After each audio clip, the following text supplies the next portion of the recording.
তো ঠিক আছে। আর আমি যেটা বললাম ভাই, আমার এই ডাক্তার মেয়েটা আর একটা ডাক্তার মেয়ে আছে, মেয়েটা একটু হাইট বেশি, মানে 5 ফিট 7 এর মতো, বুঝছেন? সেও বিসিএস ডাক্তার, মানে ওই কাজটা 97 উনি কিন্তু শুধু ডাক্তার তেমন না, উনি অল একটা উদ্যোগ্য ছেলে চায়। তবে কি ওনার হলো উনি কমপক্ষে উনি 5 লাখ না দিলেও 2 লাখ টাকা নেওয়া যাবে, ঠিক আছে? তো আমাকে এই দুইটা মেয়ের জন্য আপনারা কিছু এই দুইটা মেয়ে বললাম, এই দুইটা মেয়ের জন্য আপনারা আমাকে কিছু সিভি হেল্প করবেন, ঠিক আছে? আর আমি আপনাদেরকে নিয়ে কাজ করবো। যেটা বললাম কথা কিন্তু একটাই, যে যদি আমার মধ্যে খারাপ পান আপনারা সবাই আমাকে বয়কট করবেন। আর আপনারা যদি কেউ বলেন ভাই এই লোকটা কিন্তু এই কাম করছে, তাহলে কিন্তু আমরাও সবাই তালি করব, ঠিক আছে?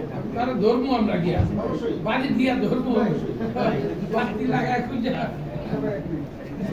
দুইটা সিভিলে তো বললেন আপনি ওরা কি পেশা যাচ্ছে মানে ওনারা প্রথম দিন একটা মেয়ে বলছি, ওনারা কাছে ওনাদের প্রথম পছন্দ বিসিএস, দ্বিতীয় পছন্দ হলো ওয়েট এমআইটি আইওটি এগুলো পড়াশোনা করে কর্পোরেট কোনো ভালো জব করে। আর ওনারা কিন্তু প্রতিষ্ঠিত, হ্যাঁ, বাবা একটা সরকারি কর্মকর্তা ছিলেন। ডিস্ট্রিক্ট নিয়ে কোনো